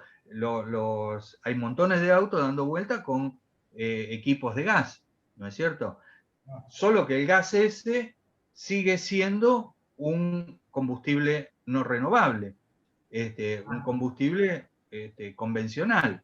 En este caso, lo que se transportaría es un recipiente que tiene hidrógeno, lo va liberando lentamente y se va quemando, se va inyectando en el carburador del motor, y esto es lo que están desarrollando los productores de motores a explosión, están desarrollando para adecuar todo esto, toda esta onda de el hidrógeno verde a no perder el mercado de los motores de explosión. Pero lo que se viene fuerte es el reemplazo de los motores de explosión por motores eléctricos directamente, ¿no? Uno ve ese Toyota que les comento que vi ayer acá en Rawson, no en Boston, en Rawson, ¿cierto? Adelante mío para un coche de híbrido, ¿cierto? Y el coche arrancó, nada de humo, estaría en ese momento en modo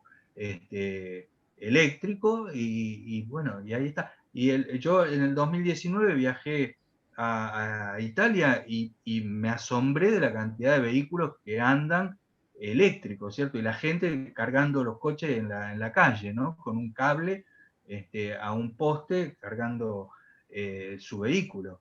Es decir, que esto es algo que se viene rotundamente.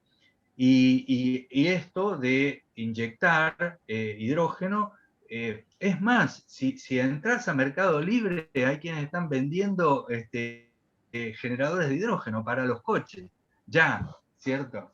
Es decir, que en cuanto esto se generalice, por supuesto, va a tener montones de adecuaciones, porque la comercialización, el almacenamiento, el transporte, el surtidor va a dejar de ser el surtidor que tenemos ahora, ¿es cierto? Las estaciones de servicio van a ser distintas, bueno, todo va a ser muy distinto, ¿no?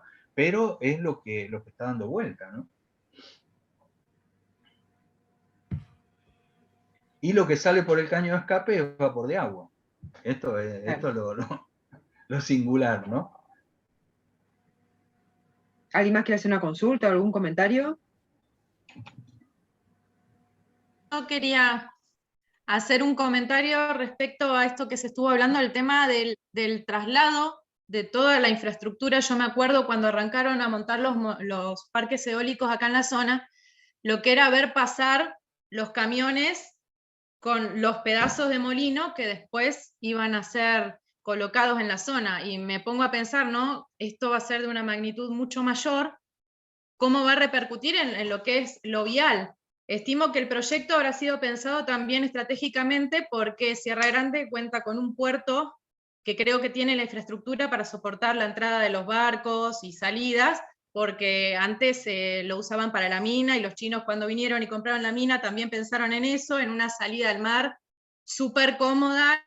O sea que acá interviene también otro sector que sería el portuario, porque si vamos a movernos por puerto, ahí también van a haber, calculo, restricciones, y va a ser otro sector que va a tener repercusión en este proyecto, ¿no? Para no salir a las rutas. Yo no creo que todo esto se maneje por rutas porque va a ser casi imposible.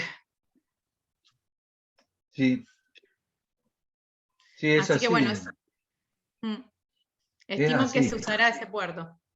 Es decir, cosa en la cual uno se ponga a pensar es de una magnitud importante Sí. el alcance que tiene esto, ¿no es cierto? Y ya nos hemos medio aplacado, porque en noviembre, a principios de noviembre, cuando hicieron el anuncio, medio como que hubo una efervescencia y demás, y ya ahora se ha calmado la cosa medio, y yo creo que nosotros desde la universidad tendríamos que ir formando grupos de análisis de esta cuestión para multidisciplinariamente ir abordando esto, ¿no? En las facetas que correspondan, ¿no? Porque fíjense, yo no tenía en cuenta esta cuestión de la salud, ¿no? Por ejemplo, que me comentaba mi hija el otro día, me decía, yo no sé, vamos a inaugurar el hospital de Trelew y lo vamos a tener para atender a la gente de Sierra Grande. Después yo le decía, bueno, también esto vendrá aparejado con un desarrollo de toda Sierra Grande de distinta magnitud de la que hoy tiene, pero mientras tanto, en el intertanto, ¿qué se hace? En el intertanto hay que estar preparado y hay que ir adecuándose, ¿no? En eso, en el transportaciones, en montones de cosas, ¿no es cierto? En las condiciones en las que estas inversiones se llevan a cabo, ¿no?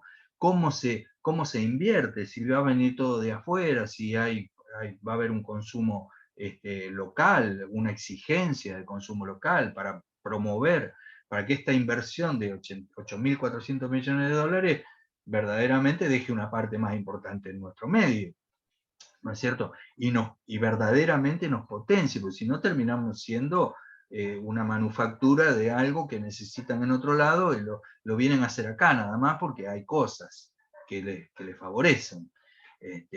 Digamos, hay que buscar que esto nos impacte verdaderamente, si no, no va a haber ningún impacto, más que el ambiental. Ariel, ¿y este proyecto con estas magnitudes que estamos hablando, la idea es desarrollarlo de una o tiene etapas hasta llegar a su máxima producción? Pensando en los molinos, en los parques eólicos. Sí, tiene varias etapas, pero ellos ya hablan de en 2030 estar, que es mañana, 2030. Sí, ahora nomás. Es muy cerquita. ya hablan de tener 2,2 millones de toneladas anuales de hidrógeno, ¿cierto? Es decir, que ahí está la cosa a pleno, ¿no? Pero va a ir cubriendo, yo creo haber leído cómo es cuáles son las etapas, pero no me acuerdo ahora con qué gradualidad llegaban a eso. Pero de todos modos es muy cercano, es muy, Es muy, muy muy cercano, sí, próximo. sí. Ahora nomás, Claro. hay que hacer un estudio de impacto ambiental, supongo que No, claro, claro. ya eso te Claro. lleva tener, bueno, fíjate, estamos hablando acá nomás en 9 años, lo que vos decías de la universidad, que es tan importante y por eso iniciamos estas charlas, el tema de la importancia de un proyecto, como cualquier proyecto, pero esto es muy importante por la magnitud que tiene, toda la red compleja que a través de este proyecto se va armando, ¿sí? Y cómo la universidad tiene que estar presente para poder estar presente en la rama de la investigación, en la rama de generar profesionales que puedan egresar de nuestra universidad, Claro. puedan trabajar en relación a esta nueva, a este proyecto o esta nueva forma de energía, digamos que como decís vos es lo que se viene. Y tenemos 9 años, no es nada. Claro, bien. Es todo muy vertiginoso, muy vertiginoso. Y a uno lo sorprende, pero no debería sorprendernos, porque hace más de 30 años que se viene trabajando en esto. Entonces, en determinado momento eclosiona, y bueno, y nos encontramos con que lo tenemos que hacer ya. Y bueno, está bien, no es el proyecto nuestro, no tenemos, digamos, más allá de que tenemos políticas y desarrollos propios alrededor de esto. Yo comentaba que hace 20 y pico de años atrás, que en Pico Truncado, pueblito así, ¿cierto? Chiquitito, se hizo la primera planta piloto de producción de hidrógeno verde. Y que a principio de este año se había ya planteado el cambio de escala bueno, primero fue planta piloto, después fue planta experimental, y ahora se pedía el cambio de escala a una planta productiva, ¿no? A nivel productivo, ya con metas más importantes que las que hoy tienen. Hoy estaban produciendo hidrógeno y oxígeno para algunas actividades que hay en el medio. Y estaban pensando, claro, ahora, de todos modos, ahí cuando ellos están pensando el cambio de escala para ponerse OJ, esto vienen con los borseguíes de la mejor característica, ¿no? Para pisar todo. Es decir, cuando nosotros vamos a una determinada velocidad de desarrollo, ellos vienen con toda una tecnología mucho más fuerte. Pero también tenemos que comentar, en Comodoro hay una planta de producción de hidrógeno que no lo hace a partir del agua, pero que produce hidrógeno a partir de hidrocarburos. Bueno, pero está. Es decir, que hay tecnología para esto, hay conocimiento. Las magnitudes son las que de pronto nos asombran, ¿no? Y nos superan.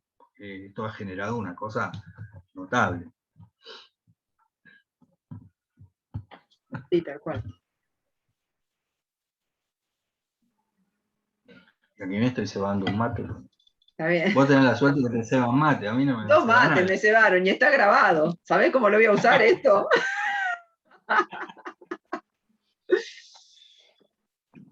Bueno, yo cada vez tengo más preguntas. Yo por mí sigo hablando, pero... no sé si alguien más quiere hacer algún comentario.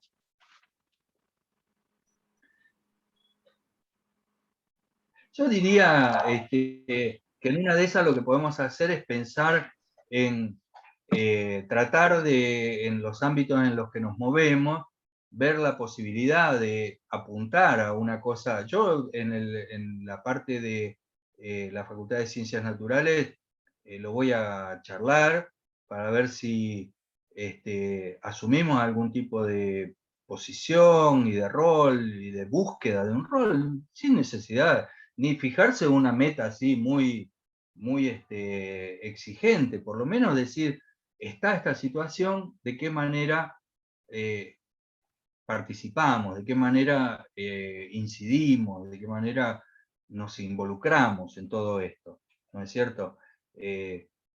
Quizá en el análisis generalizado haya quienes digan, no, dejemos que esto funcione y vamos a ir atajando las cosas a medida que van saliendo, es una forma, ¿no? También, porque no es el proyecto, digamos, nacional, es un proyecto que viene de un inversor, que en una de ellas tiene un montón de cosas resueltas.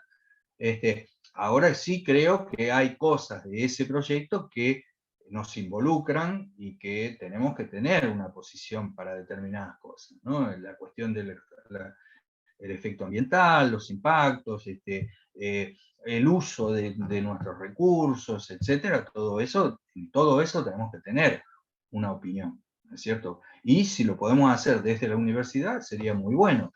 Yo personalmente tengo pensado charlarlo en el ámbito de ciencias naturales, que es ciencias naturales y ciencia de la salud, que por lo tanto también, como involucra toda esta cuestión, también sería bueno que se vaya discutiendo en todos los alcances que tiene esta facultad que menciono. Y después tratar de involucrar a la facultad de ingeniería y demás, ¿no? Y tratar de que todos estemos atendiendo estas cosas, ¿no? Sí, que esa es la idea, un poco lo hablábamos con Marcela en el marco del Ateneo Ambiental, esto, ¿no? Poder sumar al resto también de las facultades, como para tener una visión, como decís vos, ¿no? No quedarnos al margen, ¿sí? Porque me parece que no, es un proyecto, no nos podemos quedar al margen, más teniendo en cuenta el tema de que tenemos un territorio y estamos ubicados en un lugar donde el viento se puede aprovechar justamente para la energía eólica, o sea que no es que lo vemos de afuera y nada más. Así que la verdad que estaría bueno que la universidad tenga una postura y esté actualizada con respecto a este tema, y que, por eso hablo de universidad, así que todas las facultades, porque tenemos la parte legal, la parte económica, bueno, la parte de ingeniería, obviamente, claro. y salud, o sea, las facultades que tenemos, todas perfectamente pueden y deberían estar trabajando, desarrollando ya esta temática, ¿sí? Nos agarra mucho a fin de año, pero bueno, ojalá el año que viene, cuando comience el nuevo ciclo lectivo, podamos trabajar en conjunto con alumnos, egresados, ¿no? Con gente que esté interesada en esta temática de las distintas facultades. Esa sería un poco la idea. Bueno, según la hora planteada, quedaría 10 minutitos, no me quiero exceder para ser puntuales en el comienzo y en el final. No sé si alguien quiere comentar algo, si no, daríamos por terminada la charla de hoy, que obviamente, como decíamos al principio, esto da pie para el año que viene, también a principio de año, poder seguir charlando con este tema, ver qué otras novedades tenemos y cómo ha ido evolucionando el desarrollo, ¿sí? de esta temática. Ruth, ¿querías hacer algún comentario o pregunta?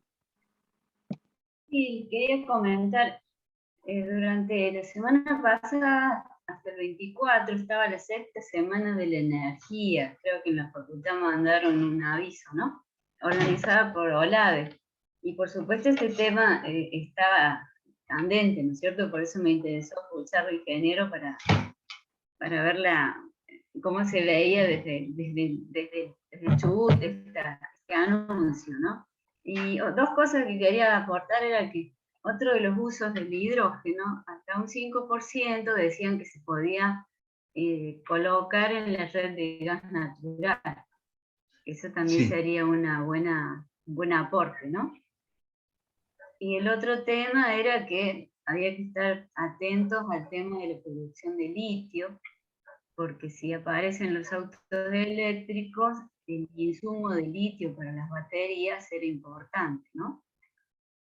Y nosotros tenemos en Jujuy yacimientos de litio en el norte, y bueno, es todo un tema que la idea es, si la minería se instala para el litio, se podría intentar retener la producción de las baterías en la Argentina, no que todo se vaya, ¿cierto? Bueno, eso era lo que quería comentar. Y muy interesante la charla, la verdad es que es un tema candente, porque después del COP26 apareció todo este tema, ¿no?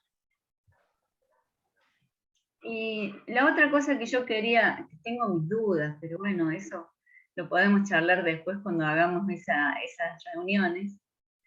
¿Hasta qué punto generar tanto vapor de agua no genere problemas? ¿Hasta qué punto el vapor de agua se ha descartado como un gas de efecto invernadero? Pero eso es un tema para charlarlo mejor, en otro momento. No tengo mucho manejo del tema, pero es mi duda, ¿no? ¿Hay alguna seguridad de que el gas vapor de agua que se va a generar por tanta producción de hidrógeno, ¿no es cierto?, para combustible, que no nos vaya a generar algún problema, ¿no? Eso es todo. Muchas gracias por la invitación y adelante, seguimos en contacto, ingeniero, ¿sí? Muy bien. Bueno, gracias, Ruth. Bueno, Marcela, no sé si querés agregar algo, o si no, ¿es pregunta? No, escuché que... Ariel, como verás, me cebo 2 mates, Rubén, y ahora soy su secretaria. ¿Te das cuenta, no? No, claro, no, pero eso es Queda grabado. tremendo. Mi abogado va a Eso estar. Va a tener es pruebas. explotación. No, acá comenta Rubén que hay un proyecto en la Universidad Nacional de La Plata, para hacer baterías de litio. No sé si está en estado de proyecto, ¿es? En estado de proyecto. En estado de proyecto. Si a lo mejor se puede Sí. llegar después a utilizar, o se puede enganchar, digamos, con este proyecto. Claro, esto, digamos, en la concepción de la transformación de motores de explosión a motores eléctricos sin celdas de hidrógeno, porque lo que también se intenta es obviar la batería, ¿cierto? Es decir, que la celda de hidrógeno sea la que produzca la energía directamente para que el motor funcione. Independientemente de que hoy tiene este vector también energético, que es la acumulación en una batería de litio, ¿no? Que también hay tecnología en cantidad para esto, ¿cierto? Hoy también está toda esta cuestión de la producción de litio para alimentar esas formas energéticas, ¿no? Esas formas de acumulación energética. Y como decía Ruth, en el norte nosotros tenemos en varios lugares del país yacimientos de litio como para hacer explotación. Mendoza también tiene, Neuquén tiene, es decir que hay montones de posibilidades de aprovechamiento del litio en ese sentido. Y sin duda que va a haber demandas para ese tipo de cosas. Ahora, esto del hidrógeno va un poco al margen de eso, buscando la sustitución de estos consumos tan tremendos que hoy tenemos y que es necesario ir reduciéndolos. Un poco en la parte del transporte, otro poco en la parte industrial, ¿no? Y fíjense que este proyecto, que aparece como una cosa monstruosa, genera 2,2 contra 60 millones de toneladas que se usan en el mundo anualmente, ¿no? Este va a solventar el 2,2 nada más de todas esas toneladas. Es decir, que de estos proyectos van a tener que haber montones en el mundo para que suplantemos lo que hoy se consume, ¿no? Y el plus de lo que no tenemos en cuenta, porque hoy esas 60, 70 millones de toneladas que se usan en el mundo para fines industriales, no tienen en cuenta el consumo de combustibles comunes o convencionales para el transporte, ¿cierto? Ahí es donde hay que poner el ojo también, porque es un aporte de gases de efecto invernadero importantísimo que hoy no está para nada suplementado, no está para nada mitigado, ¿cierto? Es decir, que puesto a producir hidrógeno hay para entretenerse. Está bien. Bueno. Ruth, quedaste con la mano Claro, levantada. y el tema de lo que decía Ruth, Sí. lo que decía Ruth de la cuestión de la inyección en las redes de gas, es cierto, y con el 5% ese que se menciona, como el poder calorífico del hidrógeno es varias veces más importante que la del gas natural, esa incorporación está reemplazando en consumos tremendas cantidades de gas, ¿cierto? Es otro de las posibilidades de uso, ¿no? Que es lo que decíamos, ¿no? Reemplazar combustibles que hoy se están quemando con esto que tiene un poder calorífico mucho más grande. Y se apunta mucho a la cuestión eléctrica porque las eficiencias de funcionamiento de las celdas de hidrógeno, es decir, la combinación de hidrógeno con oxígeno que da energía, es mucho más grande que en las combustiones, ¿no? En las combustiones la eficiencia anda en el 30 y pico, 40%, y en el aprovechamiento eléctrico anda en el 70%, 60 y pico, 70%. Se está tratando de llegar a esos valores, cuando en las combustiones la cosa es más baja. Por eso que los productores de motores de explosión están temblando, porque dicen el motor eléctrico nos va a liquidar. Y es así, ¿cierto? Porque la eficiencia es muy baja. Claro, sí, seguro. Bueno. ¿Hacemos un cierre, Marcela? Sí, hacemos un cierre.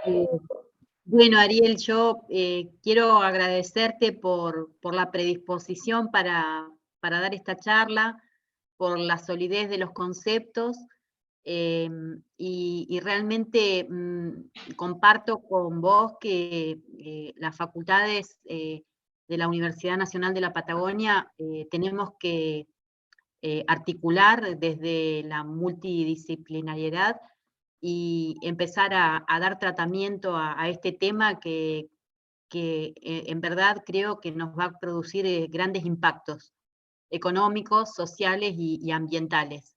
Es un tema que hay que instalar socialmente y, bueno, desde el Ateneo la intención que tuvimos fue esa, empezar a hacer conocer el tema, informar a la ciudadanía y bueno, empezar a formar un grupo para seguir el año que viene abordando esta temática. Así que muchísimas gracias a todos los que participaron y 1.000.000 de gracias a vos, Ariel, por el tiempo y por compartir tu experiencia y tus conocimientos con nosotros.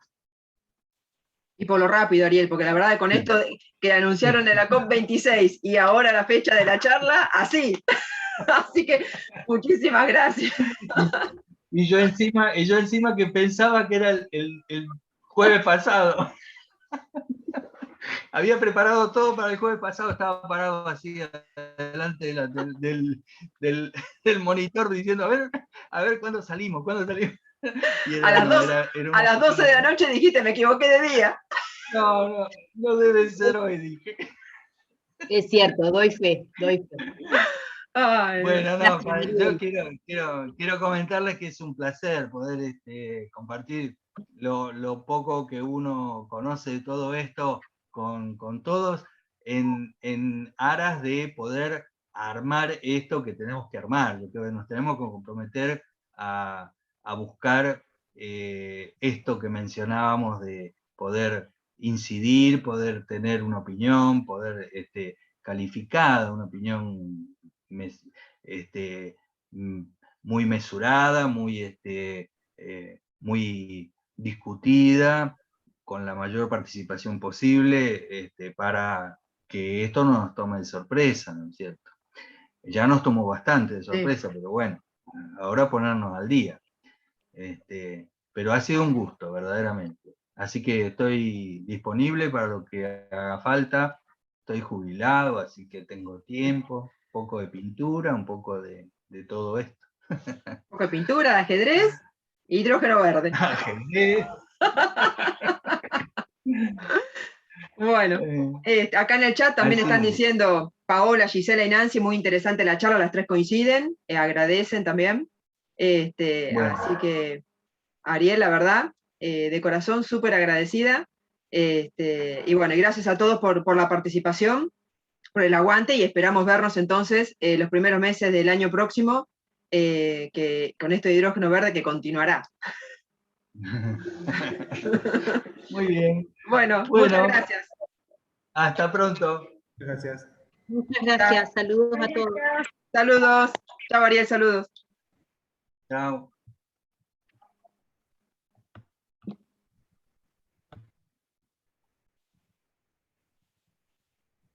Vamos quedando pocos.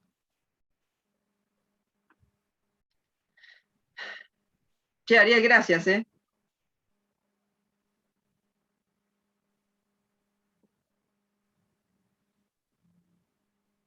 ¿Cómo se finaliza para grabar? A ver, acá.